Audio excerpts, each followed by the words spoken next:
Light of the Eternal by Lillian de Waters, 1945, Chapter 11. The Absolute. To those of finite mental viewpoint, the Absolute is considered abstract, since it does not teach how to heal mind, thought, body, condition, thing. The reason should be plain. The Absolute is the Absolute. It is the perfect, it is the changeless, it is the one, the alone. What could the Absolute heal? What could it instruct? The Absolute considers the world and every identity to be the all-inclusive one. Pure consciousness is the self of everyone. As this consciousness, we do not deal with healing. We do not give advice relative to the handling of any false belief. We do not direct how to apply the truth to unreality. We do not try to work out problems. Fixed in the awareness and realization of the impossibility of sin, sickness, or imperfection to be in an identity of infinite, perfect consciousness, which is the only universe there is, we are released from personal sense. We are the finite self no longer. It is impossible for sin to cause sickness, for fear to cause it, or false belief. Sickness cannot be caused. Nothing can create imperfection. There is no human existence. He who speaks as the true self in the kingdom can make such an astounding assertion and know it to be the fact. This light comes through revelation alone and comes to those ready to receive it. There is no such thing as sin, suffering, or imperfection in all the kingdom of God. Since God is all and fills all space, there cannot be more than God, the perfect all. Quote, "For God made no death, neither has he pleasure in the destruction of the living.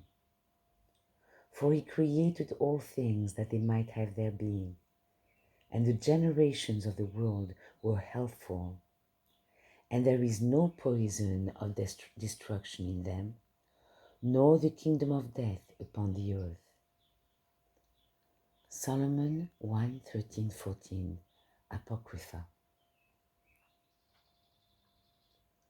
To those living outside the kingdom of divine consciousness, thinking as with a mind of their own, the statement that there is no such thing as suffering, sin, or imperfection is a preposterous falsehood.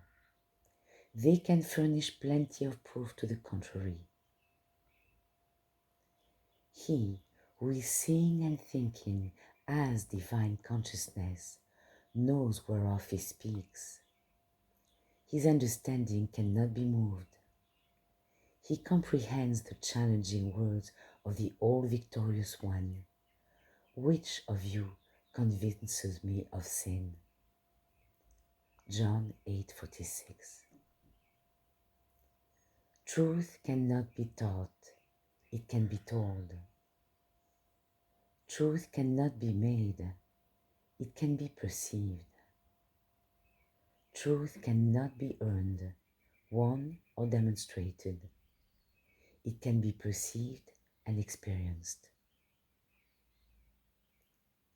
There is no way to truth but to be truth.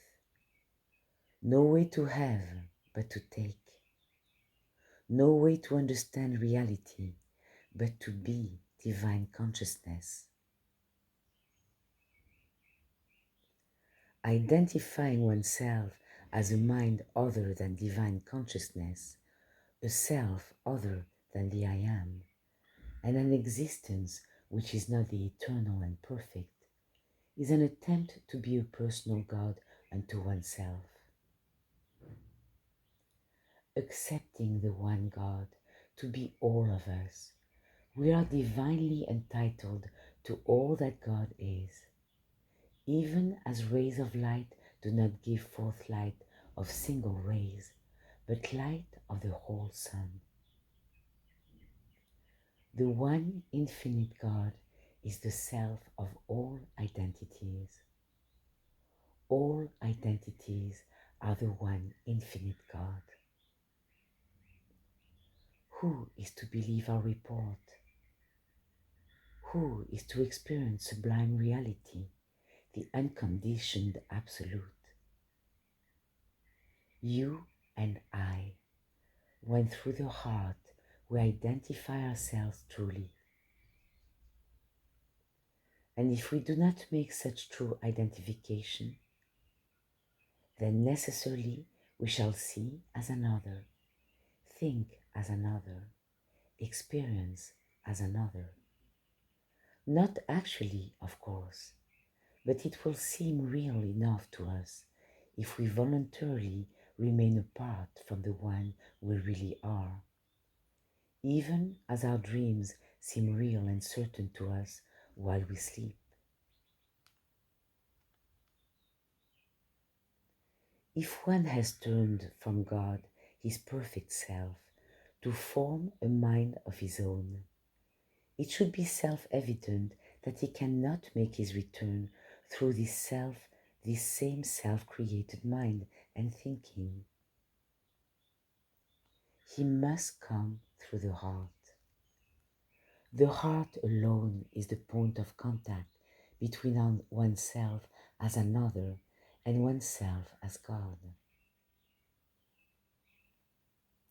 Self-revelation by way of the heart can bring forth immediate knowledge without taking thought, immediate freedom without effort. Night and day we are suffused with light and blessedness. The one who sees himself as another, not the one, asks for proof through demonstration. He who lays down the false belief of himself to identify himself as the one alone has the witness in himself. John 5:10 experiences identification and wholeness to be simultaneous and identical.